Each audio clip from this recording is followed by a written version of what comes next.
আমি কিছু বলবো নি তো, আমি তো মোটে কিছু বলবো নি। সে আমার কথা শোনে নাকি আমাকে মানে যে আমি কিছু বলবো? তাও তোমার বউ আছে না, মেয়ে ঠাকুরপো, তোমার বউ। আমি এক কানা কথা বলবো, সে 10 কানা কথা শুনে ছাড়বে। আমি কেন কিছু বলতে যাই? আমার কি? ও বড় বউঠা, হ্যাঁ, তুমি ভাবে হাল ছেড়ে দিলে কি করে চলবে বলো তো? হ্যাঁ, তুমি চিরকাল এই সংসারের ভালো মন্দ দেখে এসেছো এতদিন ধরে।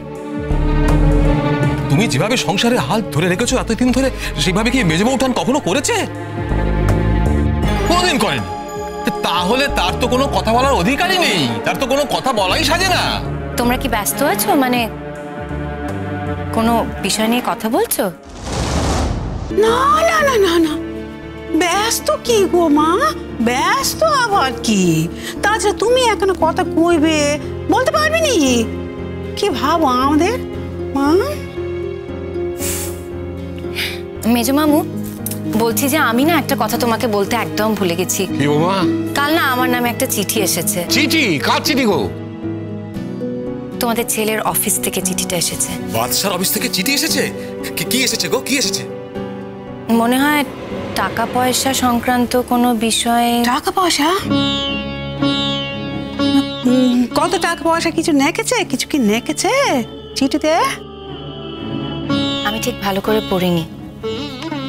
আসলে যে মানুষটার সঙ্গে আমার ঠিক করে আলাপই হলো না, তার টাকা পয়সার বিষয়ে জানতে আমার খুব খারাপ লাগে। এই দেখো, তুমি পরের বাড়ির মেয়ের মতো এমন মাঝে মাঝে কথা কও না, আমি ঠিক বুঝতে পারি না গো। আচ্ছা, সে তো তোমার স্বামী, হ্যাঁ? তাছাড়া যতদিন পাকা খবর কোনো না আসে ততদিন তো সে যে ফিরে আসতে পারে এ ব্যাপারে তো কোনো সন্দেহ নেই। দেখো বৌমা, আগেকার দিনে স্বামী স্ত্রীরা কি দেখাশোনা করে বিয়ে করতো? না, তারা বিয়ের আগে কথা কথা কয়ে তারপর বিয়ে করতো, তা তো না। আমাদের তো সম্বন্ধ হয়েছে, বাড়ি থেকে বিয়ে করেছি। বউকে তো বিয়ের দিনই চিনেছি,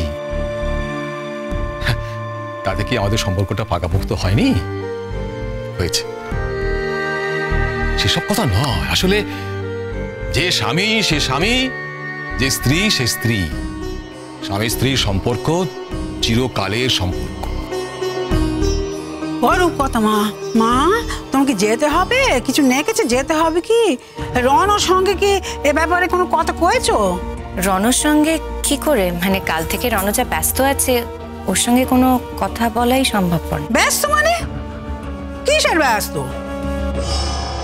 এই ব্যাপারটা কি কম ব্যস্ততার ব্যাপার নাকি? বউ ডাক্তারিতে চানস পেয়েছে তাই বলে বাড়ির সব নিয়ম কানুন সে ভুলে বসে থাকবে তাতে চলবে না। চানস পেয়েছে ঠিক আছে, বের আগে পরীক্ষা দিয়েছিল, একটা সুযোগ পেয়ে গেছে। বের পরে যে ডাক্তারি পড়তে হবে তার কোনো মানে আছে কি?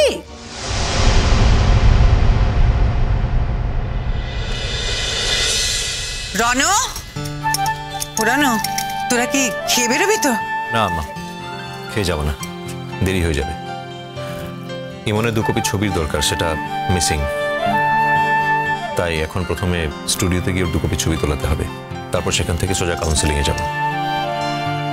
দেরি করে গেলে একদম শেষের দিকে নাম পড়বে, আর একটা কাজের জন্য শুধু শুধু সারাটা দিন বসে থাকতে হবে। তাই ভাবছি ইমনকে বাইরে কোথাও লাঞ্চ করে দেবো, আমরা বাইরে খেয়ে নেবো। হ্যাঁ ঠিক আছে।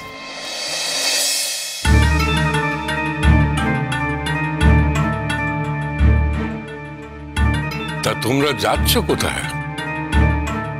আরে রনু, এদিকে আজ বাপ। আমরা তো মোটে কিছু জানলুম নি, অথচ মেজ কি সব জানে। তা মায়ের সঙ্গে আলাদা করে সব বলে দেওয়া হয়েছে বুঝি? হ্যাঁ বাবা, আমাদের যদি এভাবে অগ্রাহ্য করো তাহলে তো আর কিছু বলার নেই। এতে অগ্রাহ্য করার কি আছে বলো তো জেঠিমা? সব ব্যাপারকে এরকম কমপ্লিকেটেড করো না। তোমরা জানো না কাল ইমনের রেজাল্ট বেরিয়েছে? জানি গো জানি, কিন্তু সে যে এভাবে সেজ গুজে তোমার সঙ্গে বেরোচ্ছে, এর মানেটা কি বলে দেখিনি? কোথাও যেতে গেলে যে এ বাড়িতে আগে থাকতে বলে কয়ে রাখতে হয়, সেই জ্ঞানগমিটুকু হারিয়ে ফেলেছো। হ্যাঁ, আমি কি ওকে নিয়ে কোথাও বেড়াতে যাচ্ছি নাকি? বেড়াতে না হয় নাই যাচ্ছ, না শুধু কাজেই যাচ্ছ, কিন্তু কাজের পর বাইরে যে লাঞ্চ করবে সেটাও তো ঠিক করে রেখেছো। তার মানে শুধু যে কাজে যাচ্ছ তা তো নয়। সারাদিন অভুক্ত থাকলে মানুষকে একটা সময় খেতে হয়, আর যদি বাড়িতে খাওয়ার সুযোগটা সে সময় না হয় তাহলে বাইরে খেতে হয়, তাই বললাম। এর মধ্যে অকাজের কি দেখলে তুমি? কোথায় যাচ্ছ? ওই যে বললাম, কাল ইমনের রেজাল্ট বেরিয়েছে, আজ ওর কাউন্সেলিং, ভর্তি টর্তি হওয়ার ব্যাপার আছে। ভর্তি মানে? ভর্তি মানে মেডিকেল কলেজে ভর্তি হবে। আজ কাউন্সেলিং হবে, আজকে ঠিক হবে কোন কলেজে অ্যাডমিশন নিতে পারবে, পারলে আজকে ভর্তি হবে। এবারে সব নিয়ম কি তুমি এর মধ্যে ভুলে বসে আছো? এরকম ভুলে গেলে তো চলবে নি বাপ। আচ্ছা দিদি, আমি বুঝতে পারছি না, রণ তার বউকে নিয়ে নিজের সঙ্গে করে কলেজে ভর্তি করাতে যাচ্ছে, এর মধ্যে মনে রাখা ভালো, ভুলে যাচ্ছ, এই সমস্ত কথার মানে কি? আমি তো কিচ্ছু বুঝতে পারছি না। না না, বুঝতে পারবে না, বুঝতে পারবে না, তুমি এখন কিচ্ছু বুঝতে পারবে না কো, কারণ তুমি তো এখন সবকিছুর ওপর দিয়ে উড়ে বেড়াচ্ছ না। তোমার তো ডানা গজিয়েছে আর উড়ে বেড়াচ্ছ। ঘরে তো তার ছেলের বউ আছে নিকো, এই যে প্রজাপতি, সে তার ডানা দুটো তোমাকে ধার দিয়েছে আর তুমি উড়ে বেড়াচ্ছ। মুখ সামনে কথা বলো। হ্যাঁ, এত কাল ধরে তোমাদের সব কথা আমি সহ্য করেছি বলে ভেবো না যে বাকি জীবনটা সহ্য করবো, সেটা ভাবলে ভুল করবে তুমি। আরে রাখো রাখো তোমার সহ্য, সহ্য দেখাচ্ছি। আরে তুমি কি করবে না করবে সেটা ভাবতে আমার ভারী বই গেল। তোমার যা আচার আচরণ দেখছি আমি সেই মতো বলছি। ও ঠাকুরপো, ও মিস ঠাকুরপো, চুপ করো দেখিনি, চুপ করো। হ্যাঁ, এরকম অশান্তি করো না শুধু শুধু। সকাল থেকে কত ভাবলুম একটু সুন্দর করে ভালো চারটি কথা বলবো, তা না চিৎকার চেঁচামেচি, মোটে ভালো না আগে নাকো। সেই তো দিদি, তুমি তো মোটে অশান্তি পছন্দ করো না। ঠিকই বলেছো, সেই জন্য তুমি এমন কিছু করোই না যাতে কোনো অশান্তি হয়। হ্যাঁ রে মেজকি, তুই কি আমাকে বিধিয়ে কথা কইছিস নাকি রে মেজকি? কি ভাবছিস আমি এখানে বাচ্চা মেয়ে, আমি মোটে বুঝতে পারি নে যে তুই আমাকে বিধিয়ে কথা কইছিস? বুঝেছো? বুঝলে ভালো। ইমন, আমাদের কিন্তু দেরি হয়ে যাচ্ছে। দাঁড়াও রণ, শোনো, তোমার যদি মনে হয় বাড়ির নিয়ম কানুন তোমার পছন্দ হয়নি, তুমি অগ্যারাজি করবে, এ কথাখানা তাহলে পরিষ্কার করে তোমার বাপ কাকাকে বলে যাও। হ্যাঁ, আমি এর মধ্যে কোনো কথা বলবো না। তো তোমাদের ছোট থেকে হাতে করে মানুষ করেছি, আমার একটা অধিকার আছে বলে আমি মনে করি। সেই অধিকার থেকে তোমাদের শিক্ষাগুলো দিই। হ্যাঁ, আর যারা নতুন এসেছে তাদেরও সেই শিক্ষা দিয়ে থাকি। তা তোমার আর তোমাদের বউয়ের এই নিয়ম কানুন যদি মোটে পছন্দ না হয়ে থাকে তাহলে পরিষ্কার করে তাদের খুলে বলে দাও বাপ কাকাদের। তোমার সমস্যাটা কোথায় বলো তো? আমি ইমনকে নিয়ে যাচ্ছি কলেজে ভর্তি করার জন্য, আর এখানে বাড়ির নিয়ম কানুন অগ্রাহ্য করার কথা উঠলো কোথা থেকে?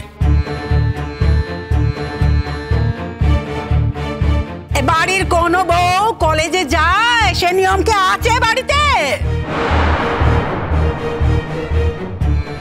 মানে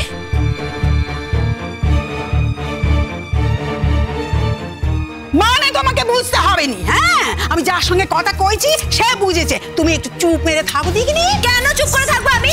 না, আমি থাকবো না। কথাটা আমার পড়াশোনা নিয়ে হচ্ছে আর সেখানে আমি কথা বলবো?